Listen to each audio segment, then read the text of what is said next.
رات کے وقت جب ہم آسمان کی طرف دیکھتے ہیں تو ہمیں آسمان میں ایک چمکدار چاند نظر آتا ہے۔ یہ چاند آسمان کی خوبصورتی کو بڑھا دیتا ہے، لیکن کیا آپ جانتے ہیں کہ جو چاند ہمیں زمین سے ایسا نظر آتا ہے وہ حقیقت میں ایسا ہے؟ لیکن سوچنے کی بات یہ ہے کہ اتنے خوبصورت چاند پر ایسے گڑھے بنے کیسے؟ سائنٹسٹ کی کچھ تھیوریز کے مطابق یہ گڑھے چاند پر ایسٹرائڈز کے ٹکرانے کی وجہ سے بنے ہیں۔ لیکن کیا یہ ایسٹرائڈز صرف چاند سے ہی ٹکراتے ہیں؟ کیونکہ ہماری زمین پر تو ایسے کوئی نشان موجود نہیں۔ لیکن حقیقت تو یہ ہے کہ 4 سے 5 بلین ایئرز کی ہسٹری میں ہمارے چاند اور زمین کے ساتھ بہت سے ایسٹرائڈز آگر ٹکرا چکے ہیں۔ اگر ایسا ہے تو ہمیں زمین پر گڑھے کیوں نظر نہیں آتے؟ اس کی وجہ یہ ہے کہ ہماری زمین کچھ ایسے پروسیس کرتی ہے جس کی وجہ سے وہ ماضی کے تمام ثبوتوں کو مٹا دیتی ہے، لیکن چاند ایسا نہیں کر سکتا۔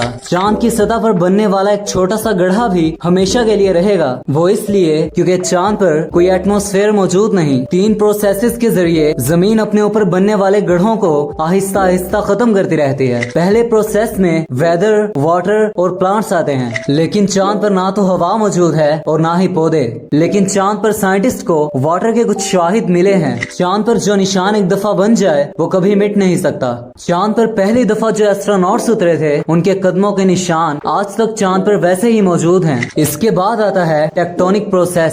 چاند پر کسی قسم کا ٹیکٹونک پروسیس موجود نہیں۔ ٹیکٹونک پروسیس ہماری زمین پر نئی چٹانیں بنانے اور پرانی چٹانیں ختم کرنے کا ایک پروسیس ہے۔ ہماری زمین پر بہت کم چٹانیں اتنی پرانی ہیں جتنی پرانی چٹانیں چاند پر موجود ہیں۔ اس کے علاوہ تیسرے پروسیس میں آتش فشاں آتے ہیں۔ اس پروسیس میں زمین پر موجود گڑھوں کو لاوے کی مدد سے ڈھانپ دیا جاتا ہے۔ اس پروسیس نے ہمارے سولر سسٹم میں موجود کئی دوسرے سیاروں اور چاندوں پر موجود بہت سے گڑھوں کو چھپا رکھا ہے، لیکن ہماری زمین پر اس پروسیس کی زیادہ اہمیت نہیں، کیونکہ ہماری زمین اپنے اوپر موجود گڑھوں کو ٹیکٹونک پلیٹس کے ذریعے ریسائیکل کرتی رہتی ہے۔ آج سے کئی ملین سال پہلے ہمارے چاند پر آتش فشاں موجود تھے۔ ان آتش فشاں سے نکلنے والے لاوے نے چاند پر موجود کئی گڑھوں کو ڈھانپ رکھا تھا، لیکن آج سے تقریباً 3 ملین سال پہلے چاند سے یہ آتش فشاں غائب ہو گئے۔ ہماری زمین ایسٹرائڈز کو چاند سے زیادہ پاور کے ساتھ اپنی طرف اٹریکٹ کرتی ہے، لیکن اس کے باوجود بھی چاند پر ان ایسٹرائڈز کے اثرات زیادہ گہرے ہوتے ہیں۔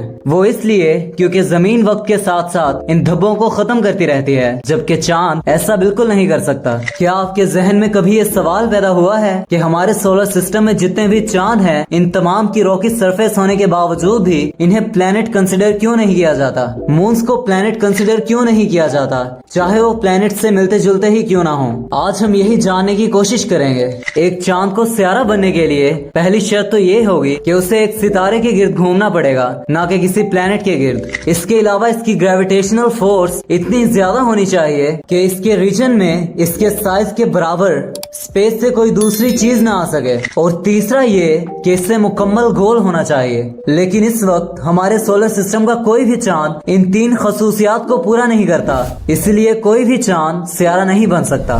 چاند کی سطح ہمیشہ ایک سخت چٹان سے بنی ہوئی ہوگی، جبکہ پلانٹس کی سطح مختلف ہو سکتی ہے۔ پلانٹس یا تو ارتھ، مارس، وینس اور مرکری کی طرح راکی ہو سکتے ہیں، اور یا یہ جوپیٹر، سیٹرن، یورینس اور نیپچون کی طرح گیشیس ہو سکتے ہیں۔